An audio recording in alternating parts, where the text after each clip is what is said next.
Sabem aquele anime sobre cartas de brincar que definem o destino do universo? E sabe-se que no início Yu-Gi-Oh! Tinha mais a ver com isto. In 30 seconds, the pendulum will drop far enough to touch your body. Within 60 seconds, it will cut you in half. NANI?!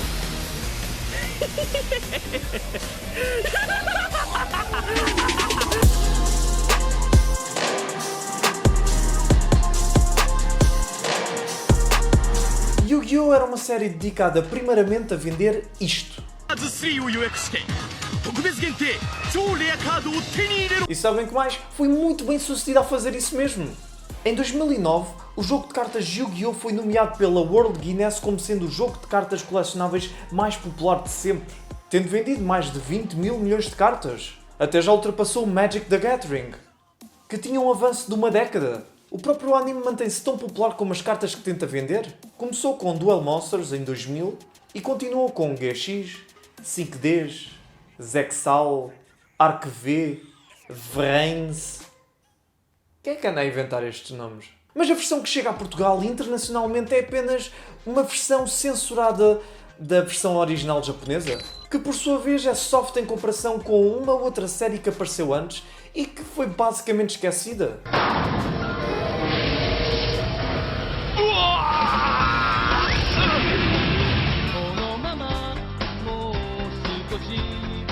Yu-Gi-Oh! Lançado em 1998. Alguns de vocês a ver isto se calhar eram apenas um projeto quando esta série saiu. Esta série não era tanto sobre jogos de cartas, mas sim sobre jogos em geral. Podiam ser jogos de tabuleiro ou jogos inventados no momento, e o perdedor tinha sempre uma punição.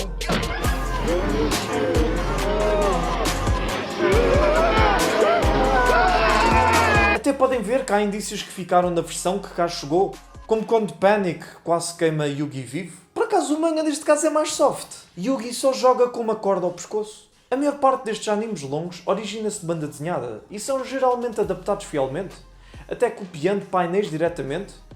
E antes de cada história ser compilada num volume de manga, é lançada numa revista. A revista mais prolífica de manga é o Weekly Shonen Jump, de onde saíram pequenos títulos como Dragon Ball, One Piece, Naruto, Bleach, Samurai X, Boku no Hero Academia, Hunter x Hunter, Shaman King, Punho da Estrela do Norte e ainda Yu-Gi-Oh! Exato, essa história Eu só tenho que acreditar nas cartas como os meus amigos acreditam em mim. era lançada na mesma revista que esta. E apesar de normalmente vermos no ocidente desenhos animados e até muitas bandas desenhadas como sendo para crianças, o público-alvo da Shonen Jump são rapazes adolescentes. Por isso, as suas histórias felizmente podem incluir alguma violência. Yu-Gi-Oh! Não era exceção. E sendo inspirado pelo Egito Antigo, o manga incluía ideias sadísticas que rivalizavam os filmes do Sol. Quem acompanhava o anime na SIC deve se lembrar da premissa base. Um rapaz viciado em jogos solve um puzzle egípcio que faz com que fique possuído pelo espírito de um faraó. Sempre que tem algum problema, esse espírito apodera-se do seu corpo para lutar por si. Até muda o penteado. Normalmente ele transforma-se para jogar um jogo de cartas num universo em que cartas colecionáveis para crianças aparentemente têm relevâncias socioeconómicas e culturais. Até homens de negócios usam este jogo para fazerem aquisições de empresas ou para se livrarem de quem não querem.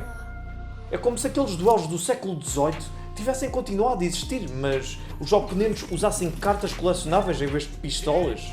É ridículo e hilariante. Mas surpreendentemente, o manga original não era apenas sobre cartas. Quando começou, Yu-Gi-Oh! Prometia ser sobre o rei dos jogos, ou seja, de todo o tipo de jogos. Yami, o alter ego de Yugi, aparecia sempre que Yugi ou os amigos eram vítimas de bullying. Não para desafiar os bullies para um jogo de cartas, mas sim um jogo de qualquer coisa. Esta ideia surgiu porque o autor Kazuki Takahashi estava a tentar pensar num sistema de luta para o seu manga. Afinal, todos os shonens têm um sistema de luta único. Dragon Ball tem o Ki para batalhas épicas que rebentam planetas. Naruto tem um sistema mais estratégico, com jutsus. One Piece aposta num estilo mais ridículo e cartunesco. E JoJo's Bizarre Adventure começou com lutas mais tradicionais, até lentamente as ir tornando tão complexas como um puzzle. Ao inserir a temática de jogos, o céu era o limite e Takahashi podia inventar todo o tipo de confrontos cerebrais entre os seus personagens. E graças à componente sobrenatural, as derrotas tinham sempre consequências. que normalmente eram castigos sádicos inventados por Yami Yugi para punir as pessoas. Quando peguei num volume de Yu-Gi-Oh! Pela primeira vez, eu só estava habituado à parte das cartas. Imaginem então o meu choque quando li o primeiro capítulo e o primeiro jogo consistia em tirar dinheiro da mão com uma faca. E olhem ali para a cara do Yami Yugi. Isto parece ser a cara de alguém em quem seriam capazes de confiar. A meio do jogo, o adversário de Yugi tenta o esfaquear. A punição? Ele fica preso numa ilusão em que pensa que está rodeado de dinheiro, quando na verdade está rodeado de folhas de árvores. E esse gajo teve muita sorte. A maior parte dos adversários de Yami Yugi teve punições muito piores. Eis outras punições maravilhosas em que só alguém tão sádico como Jigsaw ou Yami Yugi poderiam ter pensado. Fez com que um realizador de reportagens passasse a ver o mundo pixelizado, efetivamente cegando-o e impedindo-o de continuar a trabalhar na área. Fez com que alguém cujo sonho era ser cantor passasse a ouvir o som do próprio coração a níveis ensurdecedores, efetivamente tornando-o surdo. Fez com que um Xunga fosse picado por um escorpião venenoso, efetivamente cometendo homicídio. O manga está cheio de homicídios e tentativas de homicídio. Houve um jogo criado por Yami Yugi em que ele desafiou outro bully para o hóquei de mesa, com nitroglicerina, e o disco era feito de gelo. Quando o bully perdeu, ele literalmente arrebentou. Tipo, pum, esta pessoa morreu. É que não é como se estas pessoas fossem boas. Eles eram todos pessoas horríveis. Mas este bully nem sequer tinha tentado matar ninguém e pum, arrebentaram com ele. Também houve uma vez em que Yugi preparou um taser em água para um gangue de adolescentes ser eletrocutado. Ou quando um prisioneiro fugido lhe apontou uma arma e Yami fez com que ele fosse queimado vivo. Nesta altura já se devem estar a perguntar: então e o jogo de cartas? Isso só começou no capítulo 9, na mesma história que introduziu Kaiba, o fanático por cartas colecionáveis que está sempre salty por o Yugi ser melhor jogador que ele. Esta parte já é mais familiar para quem viu o anime. Kaiba tenta roubar o Blue Eyes White Dragon do avô de Yugi, mas é derrotado. A punição?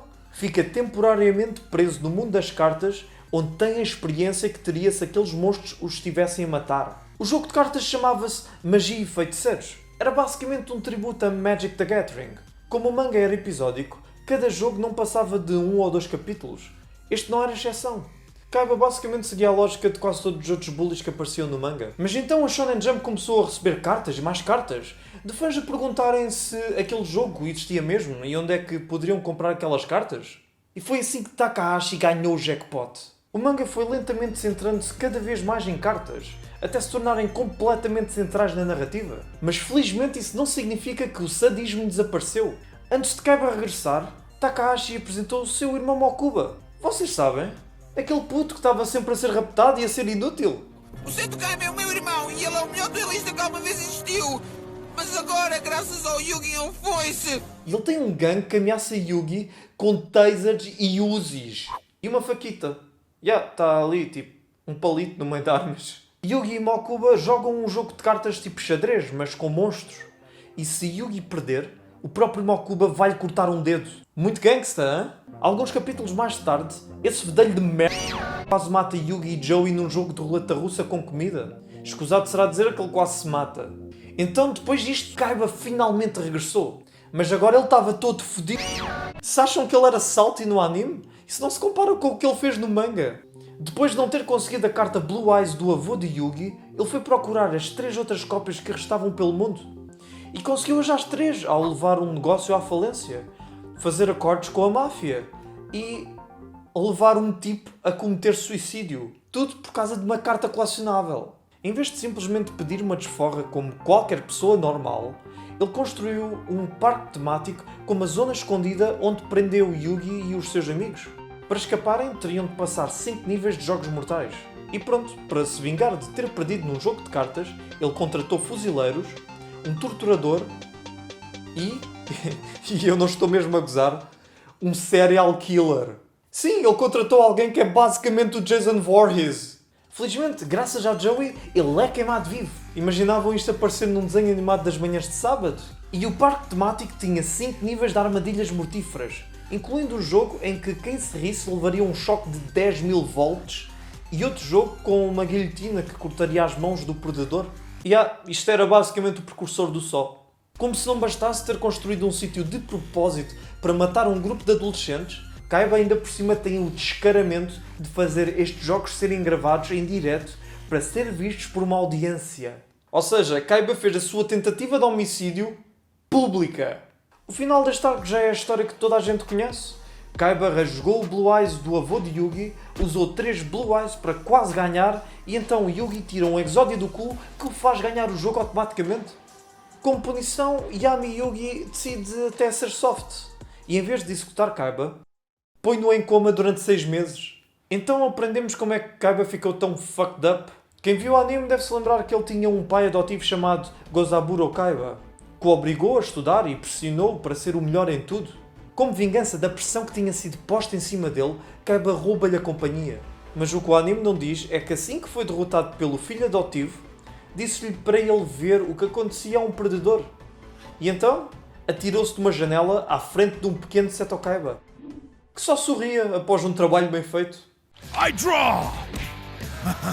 I activate my credit card! I use my credit card to recover 4,000 life points! Depois disto, o manga passou a ter mais arcos longos focados em cartas, mas também foi ao mesmo tempo continuando a expandir a vertente mística. Aparentemente as cartas naquele mundo eram inspiradas em jogos egípcios antigos, nos quais eles invocavam monstros espirituais. Para além disso, havia 7 itens Millennium, com poderes sobrenaturais, incluindo o puzzle de Yugi. Quando começaram a aparecer outras pessoas com itens desses, a coisa ficou mais intensa. Devem-se lembrar de Pegasus, que punha pessoas dentro de cartas, mas o que não viram foi quando, como punição de Bandit Kit o ter ameaçado, ele transformou a mão dele numa pistola e o obrigou a dar um tiro na própria cara. Deviam ter mantido isto. Depois de ter perdido, o vilão principal Bakura tirou-lhe o Millennium Eye. Mas Pegasus acabou por ficar bem e continuar a aparecer na série. Agora, no manga, Bakura matou no processo de lhe arrancar o olho. E ainda ao lambe. O problema do anime é que teve de tirar os dentes a Bakura. Metaforicamente. No manga, este miúdo era tão sádico e horrível que roubava quase todas as cenas em que aparecia. Ele não queria saber de um estúpido jogo de cartas. Logo, nunca teve muito para fazer na série, cujo foco principal eram mesmo as cartas. O que Bakura curtia mesmo eram RPGs, jogos de tabuleiro, onde podia roubar almas à vontade e automutilar-se. Talvez se lembrem da última temporada de Yu-Gi-Oh! Ter ficado com jogos de cartas mais estranhos, em que havia viagens no tempo, ou algo parecido. Isso é porque o último arco era um RPG. No manga a ideia até é bastante interessante. Depois de tanto tempo com a identidade do faraó ser um mistério, Yami joga um RPG que consistia em memórias suas soltas. Ganharia assim que descobrisse o seu nome verdadeiro e não daria para simplesmente perguntar porque outras pessoas à sua volta sabiam tanto quanto ele, visto o jogo ser constituído pelas suas memórias. Assim, foi um flashback enorme sem ser realmente um flashback. Todas estas mudanças fazem questionar como é que uma história tão violenta se transformou num anúncio para vender cartas. Afinal, até já tinha havido uma primeira versão. A mudança de Yu-Gi-Oh! Provavelmente deve-se ao sucesso de um outro fenómeno. Pokémon, vou apanhá-los todos. O início de 2000 teve várias séries diretamente inspiradas pelo método de vender brinquedos de Pokémon, tipo Beyblade, Digimon, Monster Hunter e Mega Man. As histórias podem à partida não parecer assim tão parecidas, e sinceramente Digimon foi mais consistente do que Pokémon, mas todas tinham monstros ou um jogo como temática principal, algo que fosse colecionável e fizesse as crianças sentir-se exatamente como os protagonistas dessas séries. Marketing e desenhos animados para crianças sempre caminharam de mãos dadas. He-Man e Transformers nos anos 80 são exemplos perfeitos disso. Mas enquanto brinquedos de Optimus Prime ou Adam eram o produto principal, pouca gente vai comprar um brinquedo com o próprio Yugi ou um dos humanos de Digimon. Vão comprar as cartas ou os digipositivos, ou os peões, efetivamente ficando na mesma posição que os seus heróis. E infelizmente jogos de morte não são tão colecionáveis. Mas felizmente há restos da origem de Yu-Gi-Oh! No anime, como no jogo de cartas em que o predador fica sem uma perna. Isto passou! Infelizmente no ocidente foi censurado para rodas de energia que levam a alma para o Shadow Realm. É o Dark Energy Disc Yugi! Se fosse a ti não me aproximava! Um só toque e a tua mente vai para o Reino das Sombras! Aliás, sempre que havia uma situação perigosa ou mortífera, a solução para censurar era o Shadow Realm. Um jogo em cima de vidros, no qual o predador cai de um prédio? Não, na verdade cai para uma dimensão no Shadow Realm. Tudo porque a superfície que pisam é um espaço entre o nosso mundo e o temido Shadow Realm. Isto não existia no manga ou no anime original. Na versão que cá passou, aparentemente ninguém pode cometer homicídio abertamente. Só levar outros ao Shadow Realm. Grande parte desta censura aparentemente vem da 4Kids, uma companhia norte-americana de distribuição que pegava em licenças de animes e distribuía-os mundialmente. Para terem certeza que as séries eram mais fáceis de vender mundialmente, eles tiravam a violência que pudessem e tornavam-nas mais púdicas. Eles até andaram à caça de decotes. Qualquer pistola transformou-se num dedo a apontar. Eu percebo, na América há completa segurança, daí as armas estarem banidas nos desenhos animados. Na vida real, não. Isso não é preciso banir-se aí. Mas uma das mudanças mais idiotas foi quando Thea precisou de ir à casa de banho. だって我慢できないんだもん。おトイレどこ？すればいいだろう。バカ！私男じゃないんだから。 A 4Kids decidiu que esta troca de diálogos faria mais sentido. Estou a gelar aqui fora, não consigo estar quieta. Daqui a poucas horas o sol vai brilhar, é? Isso não tem piada, Tristan. O que é que beberam? É que até tiraram o impacto de momentos que não tinham mal nenhum.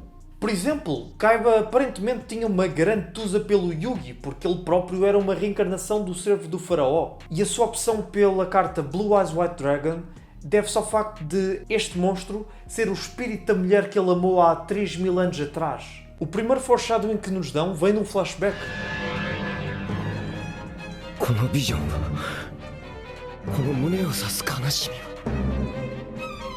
Uau, Kaiba, que poeta! Mas cá ficou só... Espera um minuto. Aquela é a gravação em pedra do meu Blue Eyes White Dragon. Que significa isto? Perdeu todo o romantismo. Também havia 3 cartas que eram consideradas as cartas mais poderosas do jogo. As Egyptian God Cards. Ou seja, cartas dos deuses egípcios. Slide for the Sky Dragon! Obelisk the Tormentor! E neste momento, Kaiba decide sacrificar um deus para invocar o seu Blue Eyes. Num momento épico. 神を生贄に捧げる石貴様に見せてやる俺のプライド俺の魂を受け継ぎししもべの姿イデオブルーアイズホワイトドラゴン Bem, cá ficou assim. Oh não. É verdade. É a minha carta Egyptian God. Estás tão calado, Ishizu. Onde está a tua magia? Ou já percebeste que não há nada de semelhante a esse tal destino? Agora observa enquanto eu invoco o meu Blue Eyes. Mostra-te! Muito menos pujança, não é? Falta aquele vou sacrificar Deus para invocar o dragão do meu coração. Quando era pequeno, o que me fazia interessar pelo anime é que parecia haver uma certa escuridão e sensação de perigo. Mesmo por trás de todas aquelas censuras. Como quando o vilão Mari Kishtar passa de possuir pessoas para se ir tornando cada vez mais sádico e completamente maluco. Também não é como se os duelos fossem pelo destino do universo, como tem acabado por ser em séries seguintes. Normalmente o que estava em risco eram pessoas queridas aos personagens principais. Aquilo podiam ser jogos de cartas, mas eram mesmo intensos, com toda a componente de mitologia egípcia e de sacrifícios. O manga original de Yu-Gi-Oh! Acabava muitas vezes por ser ridículo. É engraçado como tantas pessoas estão dispostas a entrar num jogo com Yugi em vez de simplesmente lhe limparem o sebo. Até existe um gangue que quase mata pessoas com ioiôs. Mas isto é uma história desenhada. Não precisa de ser realista. Graças à obsessão do próprio Kazuki Takahashi por jogos, conseguia inovar todas as semanas com uma ideia que até podia ser aplicada na vida real, sem a possibilidade de o predador ser morto ou mutilado, claro. Ele criou toda a espécie de jogos e até variações de jogos que já existiam. Yu-Gi-Oh! É uma das franquias mais rentáveis de sempre, mas por trás de qualquer produto esteve um criador. Alguém cujo objetivo não era mais nada do que criar uma boa história que ele próprio iria gostar de ver. Por trás de tanto merchandising e censura, fiquei espantado por ver que Yu-Gi-Oh! Realmente tinha uma alma. Takahashi fez um manga que simplesmente é inconfundível. Até a sua arte, com tantas linhas retas e diagonais, contrasta com alguns dos traços mais arredondados, que são comuns noutros mangas shonen. A maior parte dos autores shonen só criam um grande épico que o passa a definir enquanto artista. Kazuki Takahashi não é exceção. e ele nunca mais voltou a tentar fazer uma história tão longa. Com 38 volumes e tendo durado cerca de 8 anos, Yu-Gi-Oh! É a obra que define Takahashi enquanto artista. E com toda a sua criatividade e paixão, não admira que seja a base de uma das franquias mais bem-sucedidas de sempre. Bem, mais uma vez foi tudo. Gostaram do vídeo? Não gostaram? Sei lá, ponham like, dislike, o que quiserem. Isso é convosco. Bem, se tiverem sugestões de coisas para eu falar, também podem dar. Bem, até o próximo vídeo.